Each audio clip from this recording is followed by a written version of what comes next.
அதைத்தான் நான் மீண்டும் சொல்கிறேன். நானும் முதலமைச்சரும் என்ன கருத்து இதில் கொண்டிருக்கிறோம் என்பதை விட, யார் வேண்டாம் என்று சொல்கின்றார்களோ அவர்கள் செல்ல வேண்டிய இடம் உச்சநீதிமன்றம். இதில் என்னுடைய கருத்தை கேட்டு நீங்கள் என்ன செய்ய போகிறோம்? நிச்சயமாக எழுச்சிமிகு புதுச்சேரி என்பது வெறும் கோஷமாக இல்லாமல் அது நடைமுறையிலே கூட மகத்தான வெற்றிகரமானதாக மாறப்போகிறது என்கின்ற உணர்வோடு தான் இந்த கூட்டம் இன்றைக்கு நடந்து முடிந்திருக்கிறது. 12,700 கோடி ரூபாய்க்கு திட்டமிடப்பட்டிருக்கிறது. இதை எப்படி உயர்த்தலாம் என்பதை பற்றியும் பல்வேறு விதமான கருத்துக்கள் வந்திருக்கிறது. அதையும் எல்லா கருத்துக்களும் உள்வாங்கப்பட்டிருக்கிறது. நிச்சயமாக ஒரு புதிய எழுச்சியை முன்னேற்றத்தில் புதுச்சேரி காணப்போகிறது.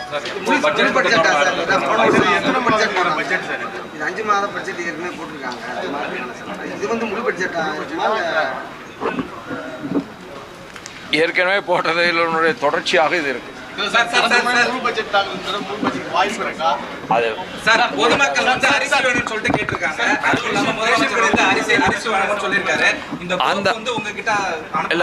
அந்த யோசனை இந்த கூட்டத்திலும் விவாதிக்கப்பட்டிருக்கிறது.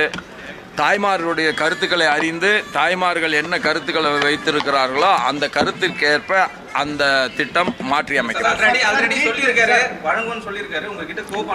அதைத்தான் நான் மீண்டும் சொல்கிறேன். நானும் முதலமைச்சரும் என்ன கருத்து இதில் கொண்டிருக்கிறோம் என்பதை விட, அதை வாங்கி பயன்படுத்த போகின்ற தாய்மார்கள் என்ன கருத்தை கொண்டிருக்கிறார்களோ அந்த கருத்து அமல்படுத்தப்படும்.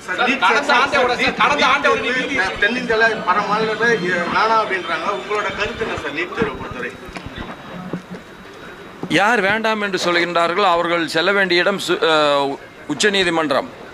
இதில் என்னுடைய கருத்தை கேட்டு நீங்கள் என்ன செய்ய போகிறீர்கள்? சட்டமன்றத்தில் வந்து 10,000 18,000 உயர்த்தி அறிவிச்சாரு பொதுப்பணித்துறை ஊழியர்களுக்கு. ஆனா அறிவிச்சும் இது வரைக்கும் எந்த ஒரு செயல்படுத்தல.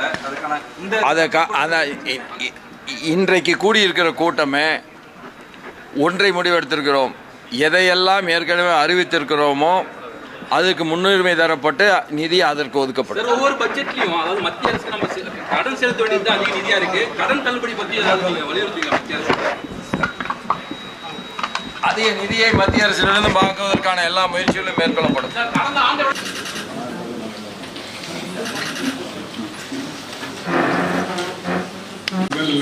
Lieutenant Governor, Honorable Chief Minister and Minister in Charge of Finance and Planning, Honorable Speaker, Honorable members of the Council of Ministers, distinguished members of the Planning Board, senior officers of the UT Administration, invitees, amongst the UTs in terms of per capita income.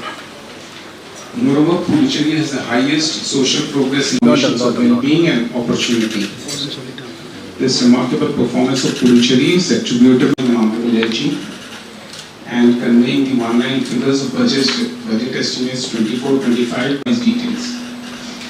Sir, we have taken detailed reviews of all the departments and have arrived at 10-25 priorities to be taken up this year in consultation with the respective honorable ministers while finalizing the order. So they need to be completed first before we propose any new schemes. And as has been reiterated in the National Conference of Chief Secretary.